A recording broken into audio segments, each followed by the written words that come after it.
잘 지내셨습니까? 여러분, 하나님 만드신 최고의 걸작품이고 명품입니다. 명품은 스트레스를 하지 않습니다. 명품을 보니까 흠이 나지 않아요. 스트레스를 받아서는 안 될 줄로 믿습니다. 또 명품은 가장 안전한 곳에 소중하게 보관합니다. 하나님 우리를 세상 끝날까지 안전하게 보호해 주실 줄 믿습니다. 우리 한번 그렇게 외칩니다. 나는 하나님의 명품이다. 나는 하나님의 걸작품이다. 우리 앞뒤 좌우 명품들을 바라보면서 인사 나눕니다. 당신은 하나님의 명품입니다. 당신은 하나님의 걸작품입니다. 사랑합니다. 존경합니다. 축복합니다. 네. 제가 마스크 쓰고 말하면 잘 들립니까?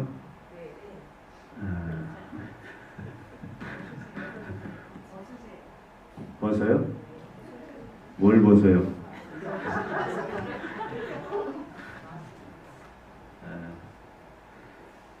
어떤 데 마스크를 쓰면 웅웅거리더라고요. 어떤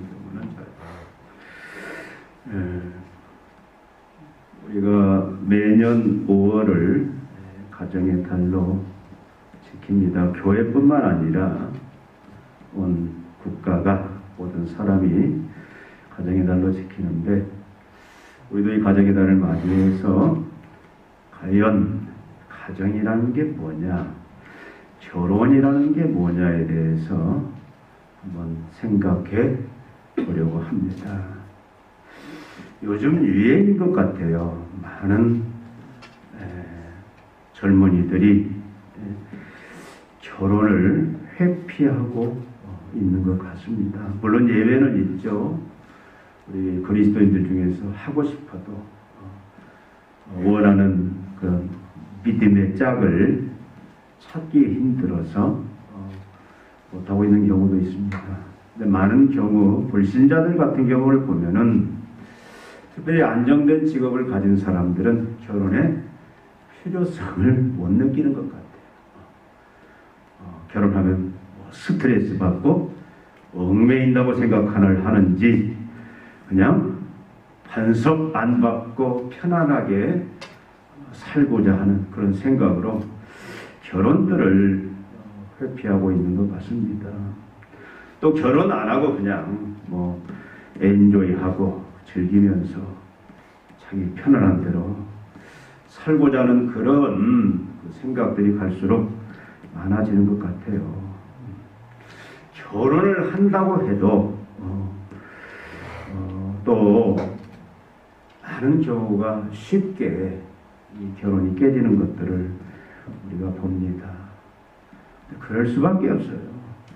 인간은 태어날 때부터 이기주의적인 그런 본성을 가지고 태어납니다. 죄라는 게 뭡니까? 죄의 본질이 뭐냐면 이기주의예요. 모든 것이 자기 중심입니다. 자기를 위해서. 그렇기 때문에 참 요즘 거의 상황들이 결혼들이 그냥 깨지는 것도 그냥 당연하게 그렇게 생각하는 그런 시대가 되었습니다. 저는 TV는 없어서 못 보지만 그 인터넷 같은 경우를 보면은 거의 그 프로그램들이 연예 프로그램이니까 거의 보면 그런 거의 그냥 유행처럼 그런 사람들이 마치 영담 이야기 하듯이 나와서 이야기하는 그런 시대가 되어버렸습니다. 과연 결혼이라는 것을, 결혼에 의해서 세워지는 가정이라는 것을 우리 그리스도인은 어떻게 생각해야 되는가? 여러분, 결혼이라는 것이 선택이냐 아니면 사명이냐, 하나님이 우리에게 주신 명령이냐, 우리가 끝까지 책임을 가지고 지켜내야 되는 것이냐, 우리 한번 깊이 생각해 볼 필요가 있습니다. 여러분, 성경이 이 66권 하나님의 말씀이 유일한 진리인 것을 믿습니까? 유일한 진리인 것을 믿어요? 우리의 구원에 대해서, 구원받은 이후에 우리의 모든 삶에 대해서 생명을 주는, 또 구원을 주는, 안녕과 행복을 주는 절대 진리의 불변의 진리로 우리가 믿고 있는지. 여러분, 그렇다면 우리는 모든 해답을 어디에서 찾아야 되느냐? 이 성경에서 찾아야 됩니다. 아무리 시대가 지나고 시대가 변하고 또 모든 이 삶의 형태가 바뀌어 간다 할지라도 절대 이 하나님의 말씀은 변치 않는 우리의 진리라면, 과연 성경은 결혼에 대해서, 가정에 대해서 어떻게 말씀하고 있느냐?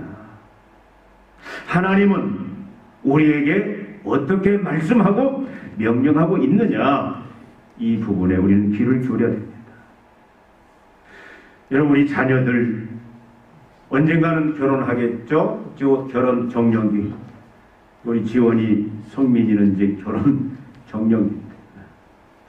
우리 영광이, 예찬이, 기쁨이도 이제 곧 결혼할 때가 됩니다. 과연 우리가 결혼이라는 것을, 결혼해서 세워지는 가정이라는 것을 우리 자녀들에게 어떤 모습으로 보여주고 어떻게 가르쳐야 되느냐, 이것은 우리의 중요한 숙제요 사명이다라고 생각을 합니다. 여러분, 결혼이 무엇이냐? 여러분, 성경은 분명히 결혼은 하나님께서 주신 축복의 제도요 창조의 질서다라고 얘기합니다.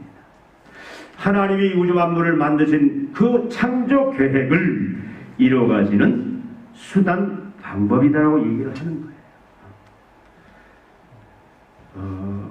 여러분, 하나님이 우리에게 주신 세 가지 축복이 있어요. 물론 죄로 인해서 그들이 깨어졌고 손상되었지만 제일 먼저 주신 게 뭡니까? 안식이라는 거예요.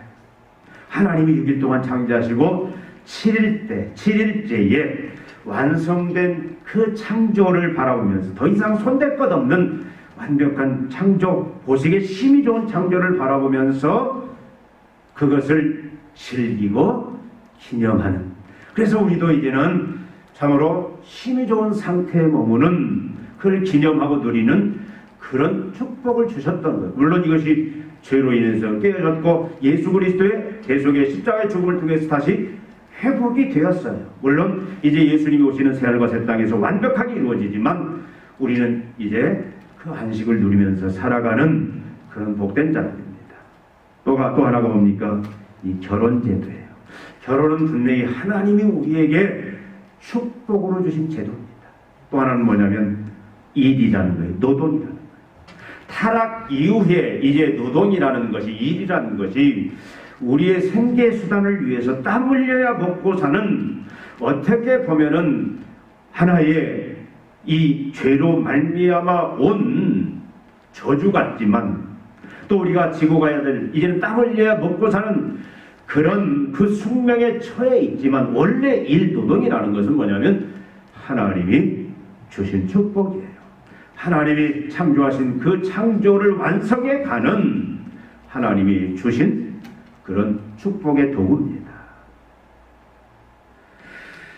여러분, 하나님께서 6일 동안 만물을 창조하시죠. 그 제일 마지막에 누구를 창조합니까? 아담을, 사람을 창조하세요. 하나님의 형상대로.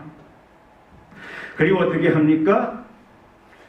아담의 갈빗대를 취해서 하와를 만듭니다. 그리고 둘이 한 몸을 이루라고 말씀을 하십니다. 이것이 결혼 제도의 출발입니다. 한 남자와 한 여자가, 특별히 생물학적으로 말하면 XY와 XX의 염색체를 가진 남자와 여자가 1대1이 둘이 한 몸을 이루는 것이 결혼이에요. 일부 다쳐도 아닙니다. 여러분, 지금도 근동에 이 베두인들은 일부 다처 제도로 살아가고 있어요. 이런 티벳, 그 사람들은 또 거기 가면은 일처 다부, 한 부인의 여러 남편들을 거느리는 또 그런 제도 속에 살아가는 사람들도 있습니다. 그러나 성경은 분명히 일부 일처예요. 한 남자와 한 여자가 둘이 하나 되어 이제 한 몸을 이루는 것을 결혼이라고 하고, 하나님은 이것을 이제 축복으로 주신 겁니다.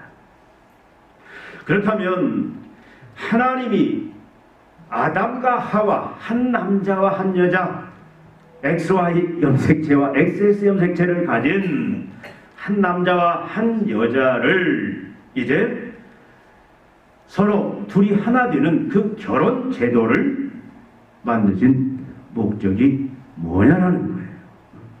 우리가 읽어본 오늘 2장 18절부터 보면은 그 목적이 뭐냐면, 사람이 혼자 사는 것이 좋지 아니하니 내가 그를 위하여 돕는 배필을 지으리라, 이렇게 말씀합니다. 아담이 혼자 있어요, 아직은.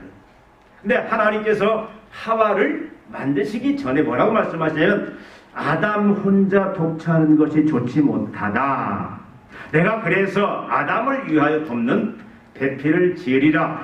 그렇게 해서 갈빗대를 취해서 하와를 만들어 그의 아내로 주셨다라는 거예요. 여기 혼자 사는 것이 좋지 못하다, 독차는 좋지 못하다, 이 말은 무슨 말입니까? 혼자 사는 것이 외롭다, 그런 의미가 아니에요. 혼자 사는 것이 좋지 못하다, 이 말은 아담 혼자서는, 남편 혼자서는 하나님이 인간을 창조하신 본래 그 목적을, 그 사명을 이룰 수 없다, 부적절하다, 그 말입니다. 그러니까 인간은 원래 하나님께서 혼자서는 살 수 없는 존재로 만든 거예요. 한 남자와 한 여자가 한 몸을 이름으로 인하여 하나님께서 주신 그 사명들, 하나님이 참으로 세우신 그 목적들을 이루도록 만들어진 존재입니다. 그렇다면 하나님이 주신, 아담에게 주신 목적이 뭐냐, 인간에게 주신 그 사명이 뭐냐. 하나님은 여러분 하와를 만들기 전에 먼저 아담에게 사명을 주셨어요. 그것이 뭐냐면 창세기 우리가 1장 26절부터 18절에 읽은 생육하고 번성하라, 그래서 땅에 충만하라, 그리고 하나님이 지으신 모든 만물을 다스리라. 가장 큰 사명이 이 두 가지입니다. 하나님은 자신의 영광을 위해서 우주 만물을 만드셨는데, 특별히 사람을, 아담과 하와를 어떻게 만드느냐? 하나님의 형상으로 만들었어요. 그래서 제가 여러분 계속 말씀드렸습니다. 하나님의 형상으로 만들었다는 얘기는, 그 의미는 하나님의 대리 통치자로 만들었다, 그 말이에요. 하나님을 대신해서 모든 피조물들을 다스리는, 통치하는 그런 대리 통치자로 만들었다는 의미가 하나님 형상으로 만들었다는 의미입니다. 그러니까 하나님이 모든 권세를 다 주셨어요. 하나님의 지혜, 능력, 그 하나님의 모든 부요함들, 하나님의 신적 그 충만함들을 다 공급받아서, 근데 그 공급받는 방법이 뭐냐면 철저히 하나님만 의지하고 순종하는 그 믿음의 법칙 속에서 이제는 대리 통치자로서 땅을 정복하고 다스리는 그런 사명을 수행하게 하신 거예요. 하나가 또 뭡니까? 생육하고 번성하라고요. 생육하고 번성하라. 그러니까 자녀 출산을 통해서 이 땅에 하나님의 거룩한 백성들로 이제는 충만히, 그게 하나님의 백성이 차고 넘치도록 그렇게 이제 생육하고 번성하는, 자녀를 출산하는 그 사명을 주셨다, 그 말입니다.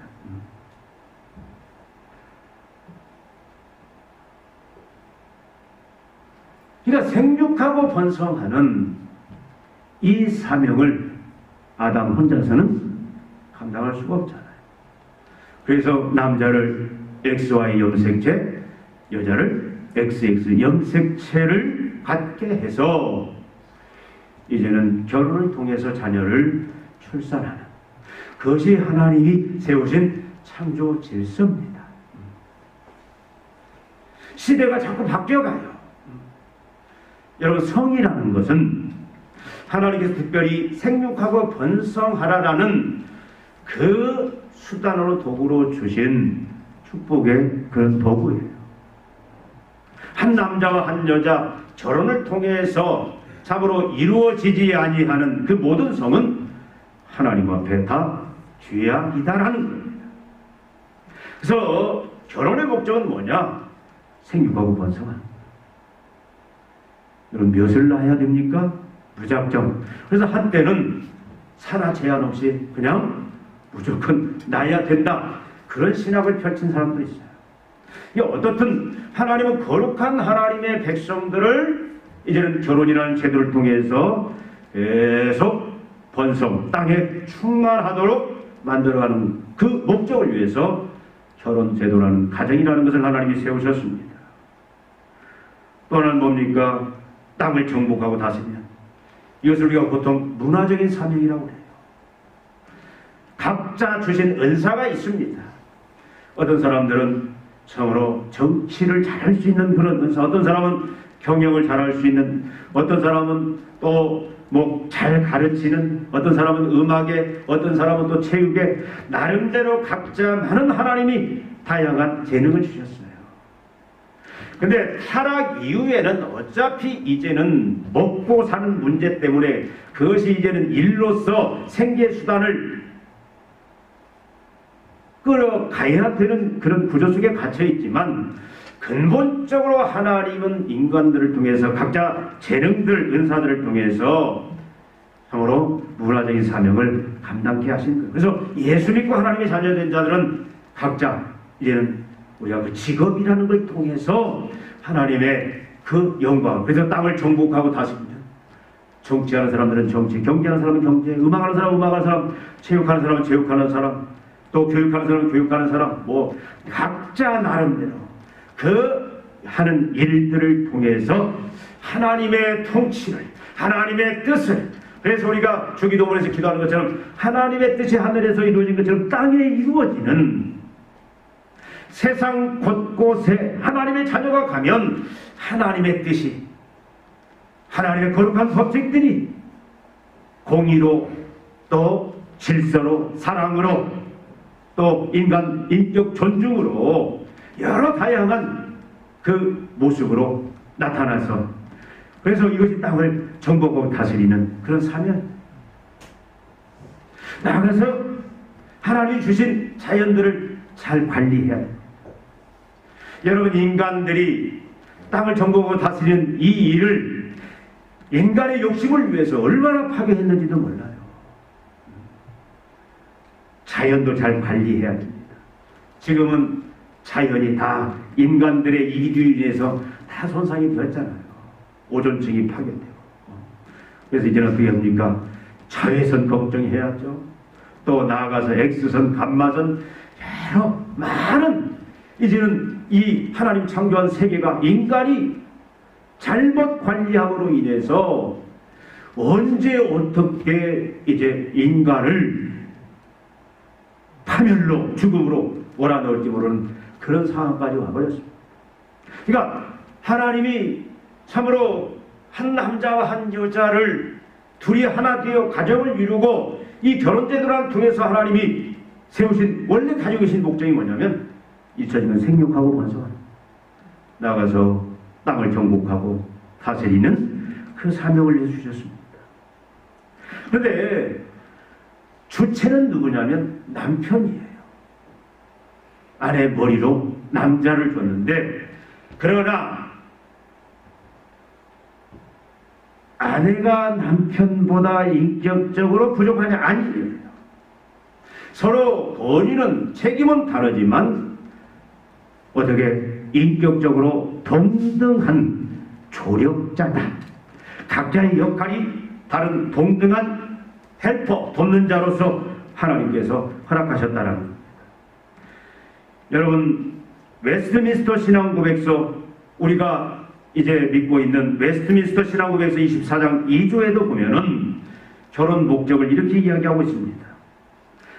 남편과 아내가 서로 돕기 위함이고 또 합법적인 자손을 번식하여 인류를 증각케 하기 위함이다. 또 거룩한 씨로서 교회를 신장케 하기 위함이다. 또 불교를 방귀하기 위함이다. 이것이 웨스트민스터 신앙고백서가 우리에게 가르치고 있는 결혼의 목적입니다. 서로 하나 되어서 창조의 목적. 그래서 합법적인 자손을 번식하라. 여기 합법적이라는 것은 뭐예요? 정당한 결혼. 한 남자와 한 여자가 이제 만나서 자손을 번식하여 인류를 증거하게, 또 거룩한 씨로서 교회를 신장케. 여러분, 그 알라를 섬기고 있는 이슬람은 계속해서 막 그 신도들이 증가를 합니다. 엄청나게. 지금 유럽 같은 경우도 이슬람이 계속 잠식하고 있어요. 계속 부흥합니다. 근데 그 방법이 뭔지 아세요? 번식이에요. 자녀를 막 그냥 사정없이 낳는, 사정없이 막 그냥 일부 다처잖아요. 그러니까 이 자연 번식 생육을 통해서 거기는 계속 막 그 증가, 그 신도가 증가하고 있어요. 그러니까 하나님께서 하나님의 거룩한 씨, 하나님의 경건한 백성들이 이 결혼제도를 통해서 합법적인 자녀들을 낳음으로 인해서 자연스러운 거룩한 하나님의 백성들을, 교회를 성장시키는 것도 결혼의 목적의 하나입니다. 불교를 방지한다. 사도 바울이 이야기하잖아요. 특별한 목적이 있다면 이제는 혼자 온전히 주님을 위해서, 주님의 영광을 위해서 자신의 인생을 다 불태우기를 원한다면 나처럼 혼자 사는 것도 좋다. 혼자 살아. 그렇지만 혹시 정욕으로 인해서 부정을 행할 그런 위험성이 있는 사람은 반드시 결혼을 하라고 바울이 이야기합니다. 그러니까 불결을 방지한, 결혼의 목적은 뭐냐면 부정을, 음란을 방지하기 위함도 하나의 결혼 목적입니다. 여러분, 이것은 성경이 우리에게 분명히 가르치는 진리예요. 지금뿐만 아니라 앞으로 세월이 흘러서 10년, 20년, 30년, 100년 후에도 반드시 유일하게 지켜야 될 바로 진리다, 그 말씀입니다. 여러분, 한 가지 묻겠습니다. 결혼 정년기는 언제입니까? 우리 결혼 정년기라는 게죠. 언제 결혼을 하는 겁니까? 저는 제가 한번 말씀드렸습니다. 결혼 정년기는 하나님이 주신 이 사명을, 하나님께서 이루시는 목적, 그리고 그 목적을 이루는 그 사명을 깨닫고 확신하고 이제는 내가 그 사명을 이루어야 되겠다라는 분명한 확고한 이제 사명감이 생겨서 순종하고자 하는 그 시점이 결혼 정년기입니다. 그러니까 여러분, 자녀를 출산할 수 있는, 건강한 자녀를 낳을 수 있는, 또 하나님이 각자 주신 은사대로 이제 문화적인 사명을, 땅을 정복하고 다스릴 수 있는 그 사명을 감당할 수 있는 그런 깨달음과, 그리고 거기에 대한 확고한 신념과, 이제는 내가 그게 살아야 되겠다라는 이제는 분명한 어떤 결심이 있을 때, 그리고 순종하고자 할 때가 사실 결혼 정년기예요. 이 시대는 결혼 정년기를 어떻게 잡습니까? 많은 젊은이들이 결혼 정년기는 아파트도 장만하고 또 이제는 모든 저금 통장도 충분히 생활할 수 있도록 이제는 채우고, 그래서 어떻게 보면 외적인 것으로 결혼 정년기들을 많이 생각을 합니다. 그래서 나는 결혼을 못한다. 왜? 나는 지금 가진 건 아무것도 없다. 집도 없고. 그래서 빈털터리. 물론 경제적인 부분이 중요합니다. 경제적인 건 중요해요.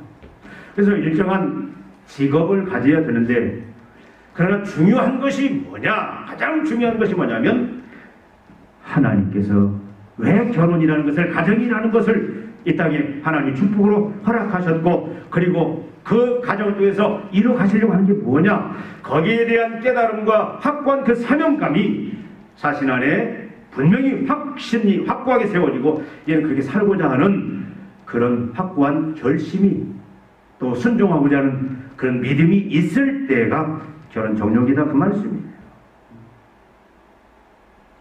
그러니까 출산이라든지 또 땅을 정복하고 나서면 문화적인 사명을 감당할 수 있는 그런 확고한 신념이 바로 결혼 정욕입니다. 이제 내가 그 일을 해야 되는데, 분명히 하나님이 혼자서는 할 수 없게 돕는 배필, 아내라는, 남편이라는 돕는 배필이 있어야만 그것을 온전히 감당할 수 있는 그런 구조로 하나님이 만들었기 때문에 이제 그때는 어떻게 해야 되는 거예요? 그때는 이제 결혼 대상을 찾아야 됩니다. 그럼 어떻게 찾아야 되느냐? 분명하지 않습니까? 우리 결혼 대상을 찾을 때 많은 사람들이 이 성경적인 진리의 지배를 받지 않으면 어떻게 생각합니까? 결혼이라는 것은 어떤 목적으로 해요? 세상 사람들은 결혼의 목적이, 세상 사람들을 보니까 자기의 행복이에요. 심미적으로 눈으로 보기에 사랑을 만한 사람, 여러분, 인간적인 사랑은 영원하지 못합니다. 참으로 불타서 누가 그러더라고요. 그 불타는 사랑은 1, 2년 지나면 다 불타서 없어진대. 그러니까 이 아무리 불타는 신앙, 불타는 사랑도 영원하지는 못해요. 그러니까 어떤 사랑 때문에 내가 저 사람을 내 배필로, 저 사람 보니까 내 인생을 아주 이제는 행복하게 만들어주겠다. 그래서 많은 사람들이 어떻게 합니까? 남자는 아내를 구할 때 어떻게 부리기 쉬운 종을 찾는, 결과적으로 그렇게 말은 하지 않지만 아내는 남편을 구할 때 어떻게 해요? 마음껏 부려먹을 모습을, 자기를 위해서 평생 헌신하고 세상을 원하는 물주 찾는 그런 식으로 그렇게 보여지는 그런 배우자를 구하는 모습이 세상 속에 많이 있어요. 근데 성경은 어떻게 말합니까? 성경은 분명하게 바로 대상은 너다. 내가 하나님 앞에 이러한 사명을 받았는데, 생육하고 번성하고 땅을 정복하고 다스리고, 또 이런 하나님이 이런 사명들을 나에게 주셨는데 나하고 같이 이뤄갈 꼭 필요한 합한 사람, 합당한 사람, 서로 거치장 대적이 되지 않냐고 서로 합력해서 그걸 이루어갈 파트너, 환상적인 그 파트너, 거기에 맞추어서 이제 결혼 대상을 구해야 된다, 그 말입니다. 여러분, 우리 자녀들에게 이것을 학교에서 가르쳐 줍니까? TV에서 가르쳐 줍니까? 세상 교육이 가르쳐 줍니까? 절대 가르쳐 주지 않아요.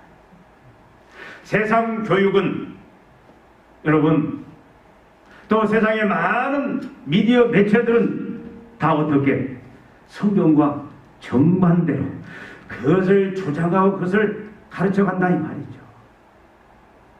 이것을 우리가 분명하게 왜 가정이 존재하는지, 왜 결혼이라는 것을 하나님이 허락하셨는지, 왜 가정이라는 제도를 하나님이 만드셨는지, 그 가정을 통해서 하나님이 이 땅에서 이루가시려고 하는 것이 무엇인지, 그것을 우리는 분명히 깨달아야 돼요. 내가 결혼 후에 예수 믿고 이 은혜의 자리에 들어왔을 경우에는 참 여러 가지 어려움들이 많이 있죠. 그럼에도 불구하고 우리가 이제 하나님의 그 목적, 그 사명에 내가 철저히 스며들어야 돼요. 나는, 우리 가정은 하나님이 이것 때문에 참으로 허락하셨구나. 내가 선택한 것 같지만 그 선택이 여러분 판단 지금 해볼 때 잘했다고 또는 잘못했다고 생각되는 판단일지라도, 그러나 궁극적으로 하나님의 주권하에 있다면 여러분이 어떤 모습으로 만났든 어떤 모습으로 있든 간에 우리가 이제는 주목해야 될 모습이 뭐냐면, 가정은 다른 것 때문에 존재하는 것이 아니구나. 나의 행복을 위해서. 요즘은 또 나의 행복이 아니에요. 거의 자녀들에게 다 이제는 모든 것이, 이제는 전에는 기러기 아빠였죠. 이제는 기러기 엄마도 있고. 그러니까 자녀를 하면은 그저 그냥 부모가 이제는 다 희생하는 이상한 시대가, 여러분 그것이 참 거룩한 사랑 같지만 성경적인 건 아닙니다. 가장 중요한 부부 중심이에요. 둘이 하나가 되는. 그래서 여러분 지금 많은 것들이 왜곡되어 버렸어요. 왜 하나님이 한 남자와 한 여자를 만나게 했느냐? 요즘 세상이 이상하게 바뀌었죠. 여러분 지금 차별금지법 지금 위태위태해요. 정치하는 사람들 자기 정략 때문에 차별금지법 통과시키면 여러분 남자와 남자가 가족을 이루겠대요. 그치? 합법적으로 지금 외국은 거의 다 인정이 됐습니다. 남자와 남자. 그래서 부부, 여자와 여자가 한 사람이 남편 역할, 한 사람이 아내 역할. 여러분 시대가 계속해서 이제는 법으로, 우리나라도 이제는 그렇게 들어섰어요. 어느 날 아버님 어머님 나 결혼하겠습니다. 근데 아들이 데려온 게 아들 남자예요. 그럼 여러분 어떻게 하시겠습니까? 할렐루야. 이게 여러분 우리 가까이 이게 왔다라는 겁니다. 근데 이제 사람들이 무덤덤해졌어요. 전에는 사람들이 어떻게 인식했냐면요, 그건 틀렸다, 그건 잘못됐다라고 그렇게 말을 했어요. 근데 이제는 뭡니까? 전에 그다가 틀렸다가 나중에는 불편할 것이다로 바뀌었어요. 불편할 것이다. 근데 이제는 뭡니까? 그럴 수도 있지. 여러분 계속해서 이제는 그러니까 여러분 우리가 분명해. 우리 자녀들이 지금 받고 있는 교육들, 접하고 있는 문화들, 접하고 있는 세상들이요, 성경이 말하는 결혼 제도, 가정의 목적, 여기에 일치된 것을 배우고 있는 게 아니다라는 거예요. 여러분들이 가정에서 분명히 가르쳐야 됩니다. 성교육도 바로 해야 되고, 성이라는 것은 어떤 때 정당한 것이고, 결혼이라는 것은 X, Y와 XX 염색체를 가진 남자와 여자가 만나서 그 하나가 되는 것도, 그것도 무엇을 위해서? 하나님의 영광을 위해서, 생육하고 번성하는 그 일을 위해서, 또 땅을 저보고 다스리는 그 하나님의 사명을 위해서 각자 은사를 가지고 하는 것이다라고 여러분 분명하게 이제는 여러분들이 가르치셔야 돼요. 학교는요 이미 진화론으로요, 인권 좋죠. 누구를 위한 인권입니까?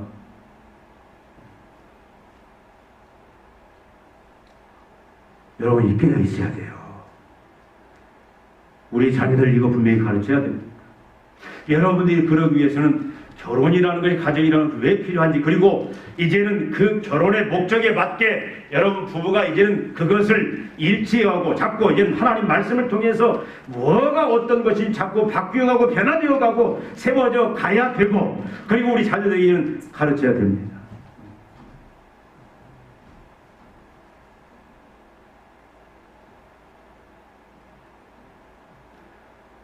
저도 우리 찬영이 준영이 든 여분 있으면 결혼합니다. 저 기도 엄청 합니다.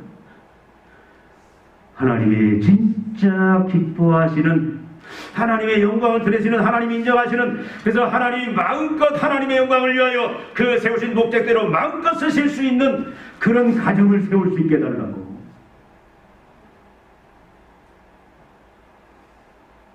기쁨이 어디 갔어? 아까 어떤데?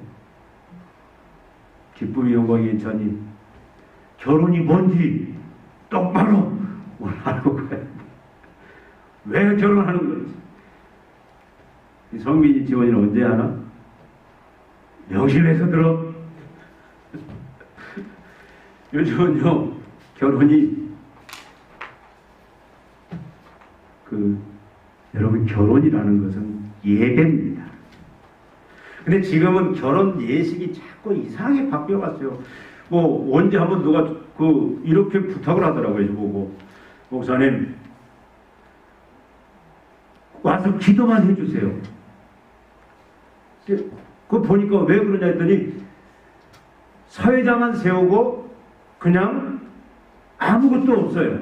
그냥 당사자들끼리. 그래서 뭐냐, 그냥 이제 교회는 다니니까 자식이 하도 이렇게 요구하니까 그래서 그냥 뭐 하냐, 서로들 그냥 요즘 결혼 예식 여러분 그거 많이 보셨을 거예요. 그러니까 기도만 와서 해주세요. 알겠습니다. 기도 전반부는 설교하고 기도 후반부는 기도하고, 여러분 그렇게라도 가서 해야죠. 여러분 계속 바뀌어가요. 결혼은 여러분 성경적으로는 예배입니다.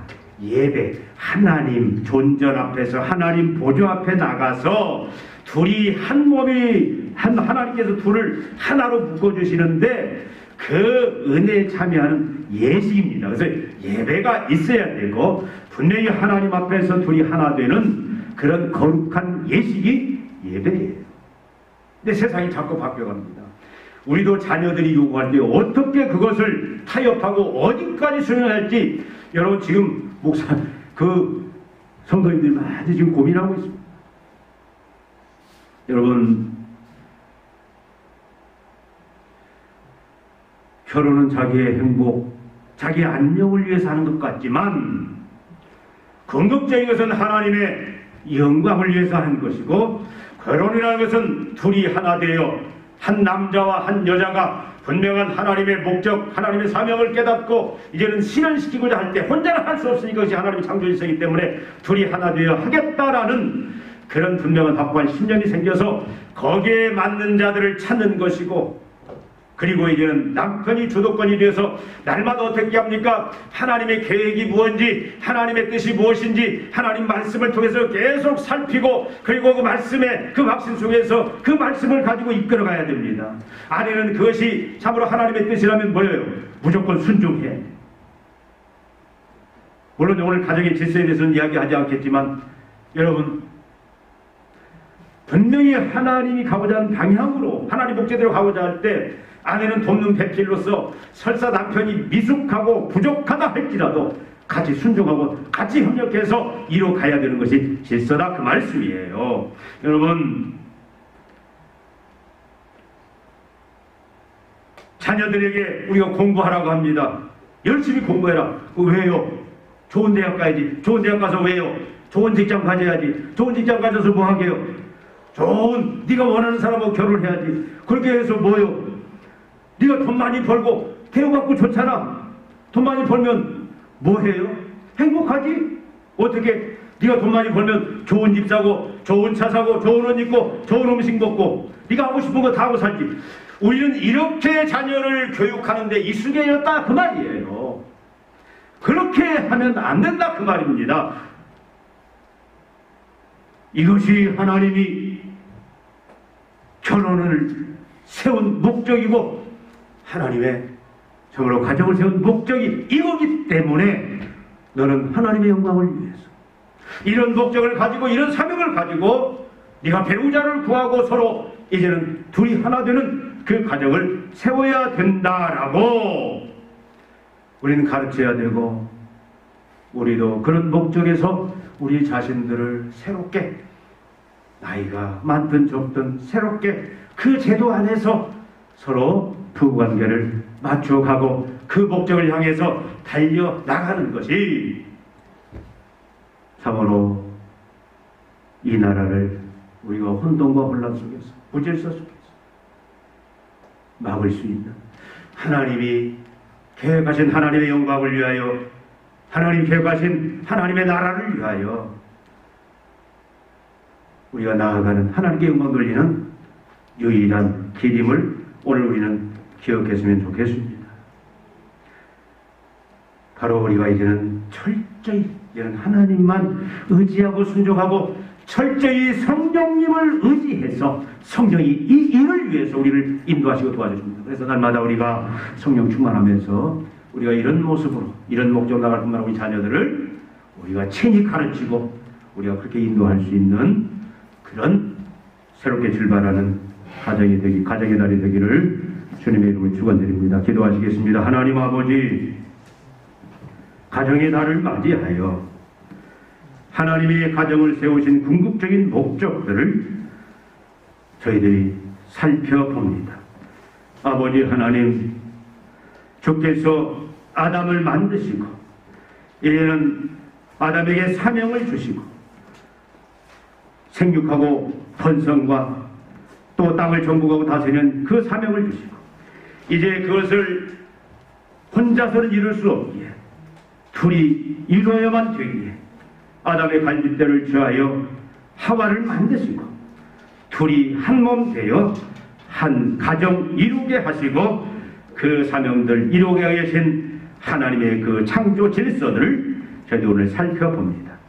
아버지 하나님 예수 그리스도 안에서 이제 그 깨트려진 그 하나님의 질서가 이제 다시 회복되었으니 예수 그리스도 안에서 가정을 이루는 저희들이 이제는 이 목적을 따라 이 사명 가지고 아버지 하나님 가정을 세우며 또 우리 자녀들을 그렇게 가르치며 그런 가정을 우리가 확장시켜 가고자 하는 그런 각오와 그런 열심들 그런 믿음들을 주시사 우리를 통해서 이 땅에 하나님의 영광이 하나님이 원하시는 그 아름다운 그 창조의 목적들이 완벽하게 이루어지는 은총들을 베풀어 주시옵소서.